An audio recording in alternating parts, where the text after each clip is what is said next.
भारतीय सेना, भारतीय वायुसेना, थल सेना, हमारे सैनिकों का, हमारी फ़ौज का जो पराक्रम और शौर्य है, मैं उसको सलाम करना चाहता हूँ। और भारतीय सेना ने एक बार दोबारा दिखाया है कि वो दुनिया की सर्वोच्चतम सेनाओं में से एक है। A professional armed forces that is second to none. The valor, the bravery and the professionalism of the Indian Armed Forces is unprecedented and second to none. पिछले 24 घंटों का जो घटनाक्रम है बहुत तेजी से बदला है और हम सबको बड़ा आश्चर्य हुआ जब सीज फायर की जो घोषणा है वो अमेरिकी राष्ट्रपति ने करी। ये शायद पहली बार हुआ है कि इस प्रकार की सीज फायर की घोषणा सोशल मीडिया के माध्यम से अमेरिका के राष्ट्रपति करते हैं। और जो उन्होंने अपने सोशल पोस्ट पर लिखा है उस पर भी हमको ध्यान देना चाहिए।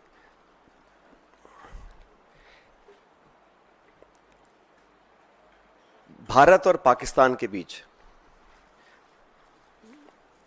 जो मसला है उसका अंतर्राष्ट्रीयकरण करने का जो एक ये नया कदम हम लोगों ने देखा है, ये बहुत आश्चर्यजनक है।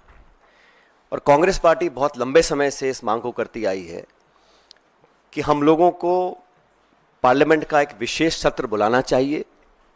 आप सबको याद होगा 1994 में कांग्रेस की सरकार में सर्वसम्मति से एक प्रस्ताव पारित किया था जहां पर पीओके को वापस लेने की सहमति संपूर्ण संसद के सभी सदस्यों ने एक स्वर में ली थी।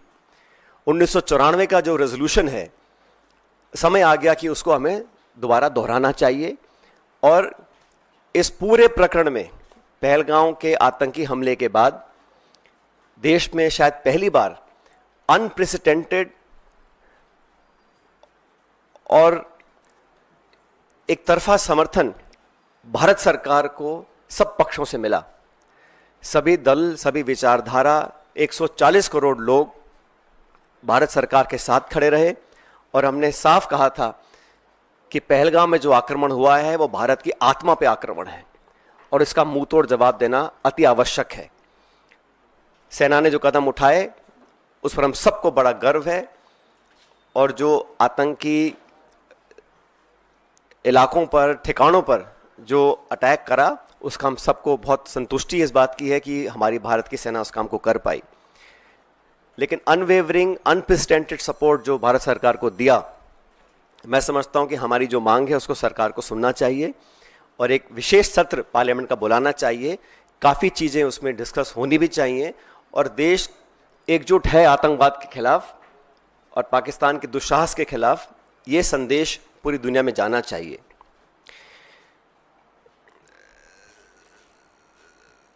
साथियों, जब ये घोषणा मीडिया के माध्यम से, और मैं सिर्फ उन बातों को रखना चाहता हूं जो पब्लिक डोमेन में है, काफ़ी कुछ ऐसी बातें हैं जो हम सबको जानकारी में नहीं है, लेकिन जो पब्लिक डोमेन में है उसको देखकर लगता है कि बहुत से सवाल खड़े हुए हैं। अमेरिका का 2 दिन पहले कहना कि it is none of our business, उसके बाद secretary of state, vice president, US president सबसे पहले घोषणा करते हैं कि सीज फायर हो रहा है, उसके बाद पाकिस्तान और भारत भी सीज फायर का ऐलान करते हैं। ये जो मीडिएशन है इसको क्या भारत सरकार ने एक्सेप्ट किया है और किन कंडीशंस पे इस प्रकार की घोषणा अमेरिका ने करी है, ये बहुत बड़ा सवाल है। उसमें कश्मीर का जिक्र किया गया है। सेक्रेटरी स्टेट ने बोला है कि एक न्यूट्रल साइट पर कश्मीर के मुद्दे को, और कितना गलत अमेरिका के राष्ट्रपति जी ने कहा कि हजारों साल पुराना ये मुद्दा है। वो भूल गए कि 76 साल पहले ये एक ही देश था, कोई मसला नहीं था, लेकिन उन्होंने कश्मीर के मुद्दे को उठाया। और मुझे लगता है कि ये इंडिया पाकिस्तान को हाइफनेट करने की दोबारा कोशिश की गई है। आईएमएफ का बेल आउट करना, पहले भी बैक चैनल डिस्कशंस होते होंगे, डिप्लोमेसी का अपना एक रोल है दुनिया के हर कोने में, लेकिन इस प्रकार वॉशिंगटन से सीज फायर की अगर घोषणा होती है तो कई सवाल खड़े करता है। भारतीय थल सेना के पूर्व जनरल्स ने भी जो बातें बोली हैं उस पर भी हमको ध्यान देना चाहिए।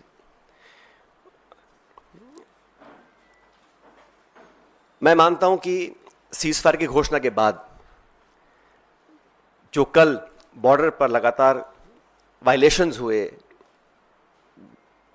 गोले दागे गए, ये उस विश्वसनीयता को खत्म करता है।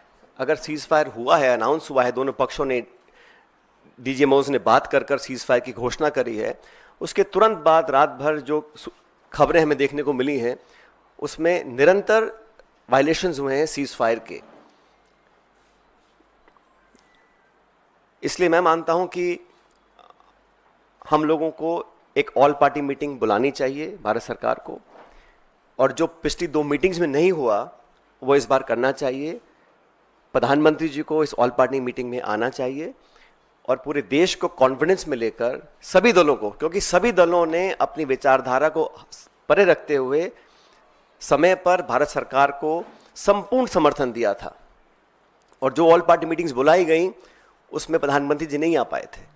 तो एक और ऑल पार्टी मीटिंग बुलानी चाहिए जिसमें वो सबको कॉन्फिडेंस मिले, सब पॉलिटिकल पार्टीज को और देश को कॉन्फिडेंस मिले कि सीज फायर हुआ है, किन शर्तों पर हुआ है, और अगर सीज फायर की घोषणा के तुरंत बाद रात भर पाकिस्तान गोलाबारी कर रहा है, सरहद पर मोटर फायर कर रहा है, तो उनकी विश्वसनीयता पर कब तक विश्वास किया जा सकता है, और क्या गारंटीज हैं कि भविष्य में इस प्रकार की घटना को अंजाम नहीं दिया जाएगा। क्योंकि पाकिस्तान की सेना, पाकिस्तान का पॉलिटिकल सेटअप इस देश से बहुत फर्क है, तो वहां पर क्या अश्योरेंसेस हैं, क्या गारंटीज हैं और क्या विश्वसनीयता बची है कल की ढेर सारी वायलेशंस के बाद, ये एक बहुत बड़ा सवाल है।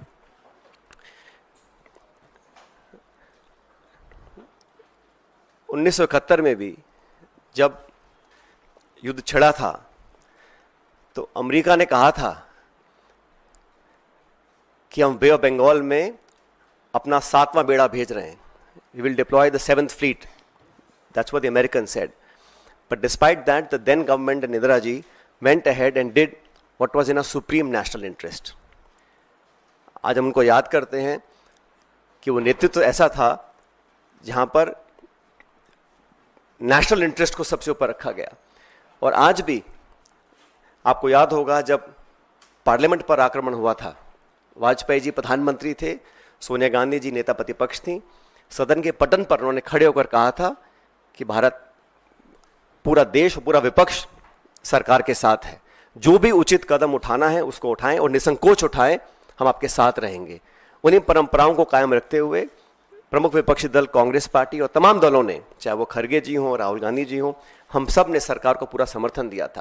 लेकिन इस प्रकार जो सीज फायर की घोषणा अमेरिकी राष्ट्रपति करते हैं, कुछ घंटे के बाद उसको वेरीफाई पाकिस्तान और इंडिया करते हैं, तो कहीं ना कहीं इस कश्मीर मुद्दे पर भी जो स्टेटमेंट्स आए अमेरिका की तरफ से,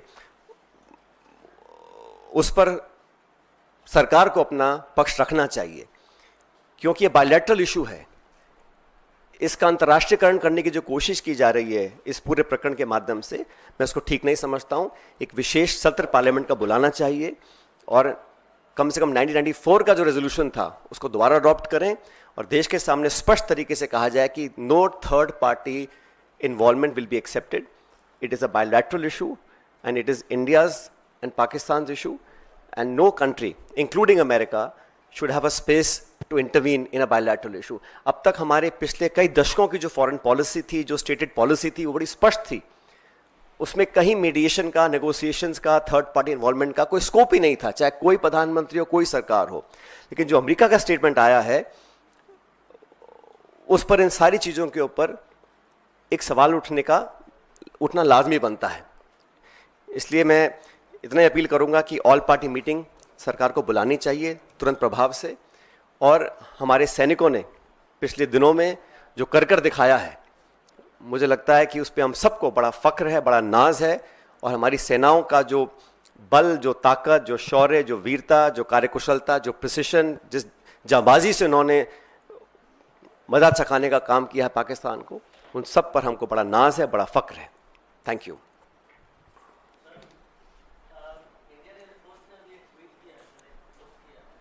उसमें उन्होंने कहा है कि ऑपरेशन सिंदूर अभी जारी है और जो भी नेशनल ऑब्जेक्टिव था उसको उन्होंने पूरा किया है, लेकिन एक बड़ी बात यह है कि अभी जारी है ऑपरेशन सिंदूर।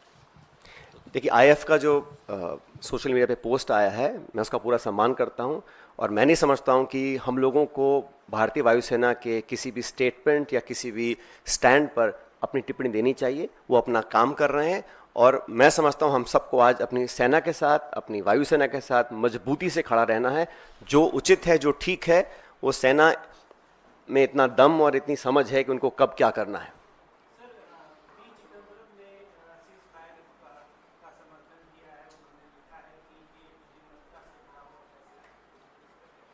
मैंने कहा ना, सीज फायर दो पक्षों का होता है, लेकिन मुझे चिंता इस बात की है कि जिस प्रकार अमेरिका ने पहल कर कर सबसे पहले अचानक इसकी घोषणा करी, तो क्या परिस्थितियां थीं, क्या वो मुद्दे थे जिनको लेकर अमेरिका इतनी बड़ी पहल कर सकता है बिना पाकिस्तान, हिंदुस्तान के इस बात की पुष्टिकरण करे।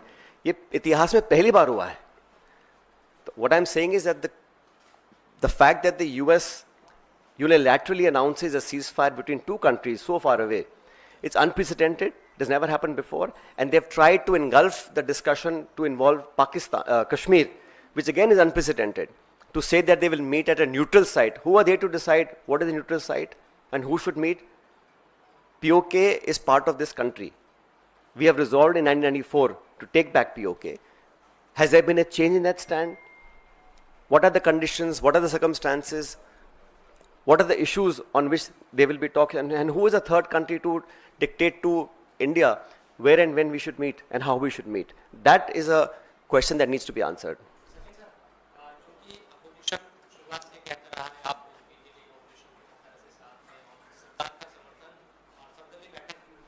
क्या फायर से पहले भी आप मानते हैं कि विश्वास में अपोजिशन को लेना चाहिए था, या अचानक, क्योंकि कल भी हम देख रहे थे दिन भर गोलाबारी होती रही, फायरिंग हो रही है, सब चीजें, और शाम 5 बजे से पहले ट्वीट आता है।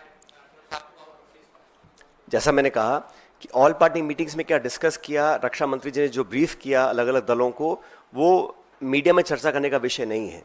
लेकिन मैं इतना कहना चाहता हूं कि हमारी डिमांड शुरू से 22 तारीख को पहली बार ही खड़गे जी और राहुल जी ने कहा था कि हम सरकार के साथ हैं, निसंकोच होकर पाकिस्तान के दांत खट्टे करने का और सबक सिखाने का, आतंकवादी घटनाओं को जड़ से खत्म करने का हमको एक जो प्रण लिया है उसको पूरा करना चाहिए। और पूरा समर्थन कांग्रेस ने दिया, समूचे विपक्ष ने दिया। और मैंने बार बार कहा कि पहली बार कश्मीर में भी जिस प्रकार के जज्बात सामने आए और वहां पे हर मजहब के लोग, हर धर्म के लोग चाहते थे कि ये जो आतंकवादी हमला है, ये आक्रमण है, इसका जवाब देना चाहिए। उन भावनाओं को, देश के समर्थन को, सर्वदलीय समर्थन जो सरकार को मिला, वो अनप्रेसिडेंटेड था। उसके बाद सरकार ने जो कॉन्फिडेंस में लिया, वो ऑल पार्टी मीटिंग्स में डिस्कस जो किया, वो चर्चा का विषय नहीं है। लेकिन हम चाहते हैं कि अब जो घटनाक्रम हुआ है पिछले 24 घंटे में, उसको लेकर सरकार को एक ऑल पार्टी मीटिंग बुलानी चाहिए और प्रधानमंत्री जी को वहाँ मौजूद होकर पूरे समूचे पॉलिटिकल जो हमारा पार्लियामेंट की पार्टीज हैं उनको कॉन्फिडेंस में लेना चाहिए। और जो अमेरिका का इन्वॉल्वमेंट, अमेरिका की घोषणा, secretary of state, vice president, US president लगातार घोषणाएं कर रहे हैं, ये पहली बार हुआ है और इस समझ से परे है कि ये ऐसा क्यों होने दिया गया, क्योंकि हम पर आक्रमण हुआ था। भारत ने कभी भी किसी भी देश पर बेवजह अपनी नजरें नहीं टिकाई हैं। We have never been an aggressor. We are land of Mahatma Gandhi. We want peace everywhere, worldwide. But when people are encroaching, they don't want us to progress and be stable and peaceful. When Pakistan for the last 35-40 years is instigating violence across the country, multiple occasions, how many lives have we lost? Innocent lives we have lost. We have to protect our citizens. हमारा जो action था, हमने बड़ा समझदारी से, भारतीय सेना ने सिर्फ आतंकी ठिकानों को निशाना बनाया, कोई सिविलियन कैजुअल्टी नहीं हुई। एंड शुरू में कहा गया we are not for escalation, लेकिन जो वहां से रिस्पॉन्स आया उसका जवाब देना था। लेकिन जो सीज फायर करने की घोषणाएं हुई हैं, वो मुझे लगता है कि इसमें सरकार को अपना स्पष्टीकरण देना चाहिए। सचिन सर,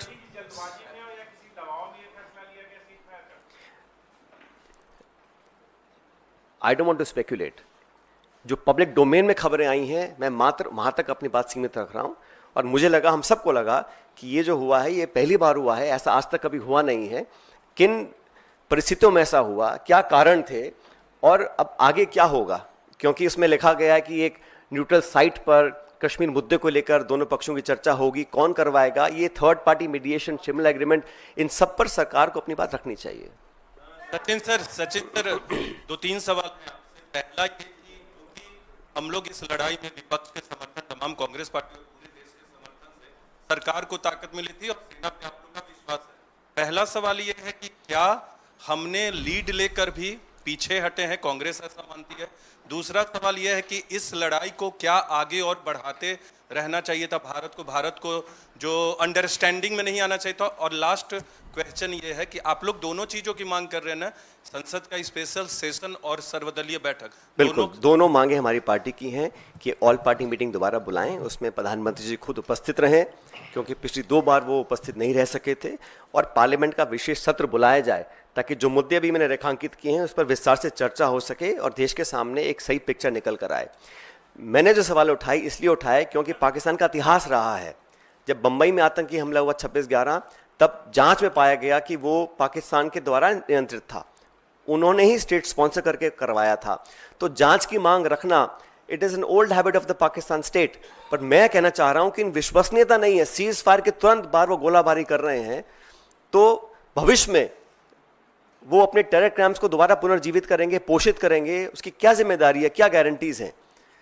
तो हम लोगों ने जो किया, मैं इतना ही कहना चाहता हूं कि कंडीशंस क्या थी, सर्कमस्टेंसेस क्या थे, और पाकिस्तान और उसकी सेना पर कितना विश्वास किया जाना चाहिए कि भविष्य में इस प्रकार की घटना को दोबारा अंजाम वो ना दें।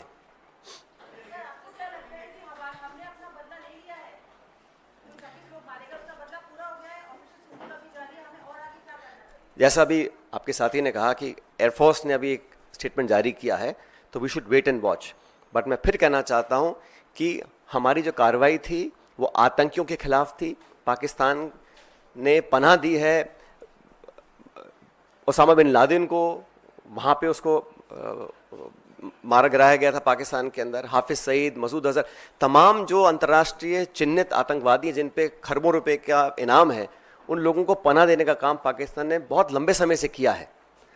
तो हम लोग तो चाहते हैं कि वो आतंकियों का जो इंफ्रास्ट्रक्चर है उसको पूरी तरह ध्वस्त किया जाना चाहिए।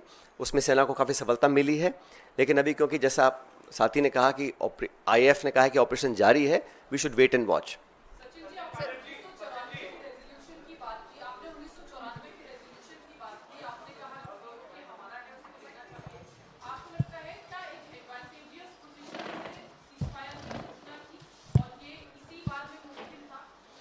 मैं स्पेकुलेट करना नहीं चाहता हूं, मैं सिर्फ इतना कहना चाहता हूं 1994 में संपूर्ण संसद ने यूनानिमसली एक रेजोल्यूशन पास किया था और हम उस पर भी आज अड़िग हैं। मैं मानता हूं कि समय आ गया कि हमें उस रेजोल्यूशन को दोबारा दोहराना चाहिए, और अगर कोई चेंज ऑफ स्टैंड है तो चर्चा करनी चाहिए। हमारी पार्टी का कोई चेंज ऑफ स्टैंड नहीं है, वो कांग्रेस के समय में रेजोल्यूशन पास किया गया था 1994 में, और हम आज भी उस पर कायम है, पूरा देश उस पर कायम है। लेकिन एक सर्वदलीय बैठक और पार्लियामेंट का विशेष सत्र सरकार को तुरंत बुलाना चाहिए। सचिन पायलट जी, सचिन जी, मेरा सवाल आपसे ये है कि आप भी फौज में हैं। सवाल ये है कि इंदिरा गांधी ने 1971 में पाकिस्तान के 2 टुकड़े किए थे, और जो हालात अभी सीमा के आसपास के बने हुए हैं पहलगाम के बाद, क्या आप मानते हैं कि एक मौका था पाक अधिकृत कश्मीर पे कब्जा करने का, पाक अधिकृत कश्मीर को लेने का, वो मौका हम चूक गए उस मौके से? मैं इतना ही कहना चाहता हूं कि जब जब पाकिस्तान ने दुस्साहस किया है, आतंकी हमलों को अंजाम दिया है, तथ्यों के साथ ये पाया गया कि Pakistan state is fully involve, तो हम लोगों को वहां पर जो आतंकी गतिविधियां करने वाली जो ताकतें हैं उनको नष्ट करना चाहिए। और 1994 का जो रेजोल्यूशन है पार्लियामेंट का, वो आज भी कायम है। मैं इतना कहना चाहता हूं। सचिन जी, एक सवाल है, कांग्रेस को ज्यादा दिक्कत किस चीज से है? सीज फायर का जो फैसला लिया गया वो विपक्षी पार्टियों को कॉन्फिडेंस में नहीं लिया गया, वो फैसला गलत था, या फिर एक तीसरे देश को इसमें शामिल किया गया और वो जानकारी दे रहा है ट्वीट के जरिए कि भारत पाकिस्तान के बीच अब युद्ध जो है वो खत्म हो रहा है। किस बात पर कांग्रेस की ज्यादा आपत्ति है? पहली बात तो हमारी कोई आपत्ति नहीं है, लेकिन एक प्रमुख विपक्षी दल होने के नाते, क्योंकि हम लोगों ने भी कई साल देश की सेवा सत्ता में भी की है, विपक्ष में भी की है, हमारा इतना मानना है कि जो पिछले 24 घंटे में हुआ है वो आज तक हुआ नहीं। किन कारणों से हुआ उसका स्पष्टीकरण आना चाहिए। और अगर सीज फायर था भी तो डीजीएमओ पाकिस्तान हिंदुस्तान की अगर बात करके किसी निर्णय पर पहुंचते वो एक अलग विषय था, और शायद ऐसा पहले भी हुआ है, 2021 में पहले ऐसा हुआ है, लेकिन पहली बार किसी तीसरे देश ने इसकी घोषणा करी है। वो मैं समझता हूं कि उस पर भारत सरकार को अपना पक्ष रखना चाहिए कि ऐसा क्यों हुआ और किन कारणों से हुआ, किन परिस्थिति में हुआ। और उसमें दायरे में कश्मीर को लिया गया है और कहा गया कि हम दोनों देशों के साथ ट्रेड करेंगे, इन्वेस्टमेंट करेंगे, और भारत और पाकिस्तान को हाइफनेट करने की कोशिश की है। They have trying to hyphenate India and Pakistan, where I think our effort for the last 20-25 years any Indian government has done is to de-hyphenate India and Pakistan. They're trying to bring us back in a hyphenation state, which I don't think is a positive development. Sachin ji, sir जिस तरीके से आपने कहा, और ये तथ्य भी है कि अमेरिका ने इसकी घोषणा करी, अमेरिका कश्मीर की मध्यस्थता की बात कर रहा है, अमेरिका हिंदुस्तान पाकिस्तान को एक तराजू में तौल रहा है, और इतना ही नहीं, चाइना ने आखिर में आते आते साफ कर दिया कि वो इस मामले में पाकिस्तान के साथ खड़ा है। तो कहीं ना कहीं भारत की विदेश नीति पर सवाल खड़े होते हैं। क्या भारत की विदेश नीति में कहीं खामी आपको नजर आती है? देखिए, ये समय नहीं है खामियां निकालने का, आलोचना करने का, लेकिन जैसा मैंने कहा, सीज फायर की घोषणा न्यूट्रल साइट पे इंडिया पाकिस्तान की चर्चा की पहल करवाना, वो भी एक तीसरे मुल्क के माध्यम से, वो हमारी अब तक की फॉरेन पॉलिसी से हटकर है और उस पर सरकार को अपनी बात रखनी चाहिए। मैं नहीं मानता हूं कि आज हम लोग बैठकर आलोचनाएं करें, गिनतियां करें। सरकार ने खुद ही माना था पहली ऑल पार्टी मीटिंग में कि चूक हुई है, कि जो आतंकवादी भारत में आए थे, जब रेल बंद है, हवाई जहाज बंद है, गाड़ियां बंद हैं, कैसे तो आए होंगे वो लोग, तो अलग विषय। आज समय नहीं है कि हम उसका विश्लेषण करें, लेकिन जो अब आने वाले जो समय है उसमें कैसे हम डील करेंगे।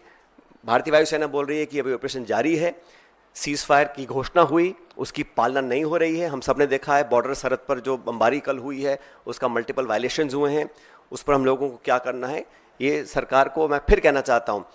जहाँ तक आतंकवाद से निपटने की बात है, जहाँ तक पाकिस्तान को सबक सिखाने की बात है, और भविष्य में उनमें वो क्षमता ना रहे कि वो आतंकियों को पनाह और ट्रेनिंग दे सकें, उस टारगेट को हासिल करने की बात है। पूरी भारत की जनता, एक एक व्यक्ति सरकार के साथ खड़ा है, और हमारी फौजों ने जो अब तक करके दिखाया उस पर हमको पूरा नाज है, हम समर्थन में हैं। लेकिन जो सीज फायर वाला प्रकरण है उस पर मुझे लगता है कि कई प्रश्न और सवाल खड़े हुए हैं।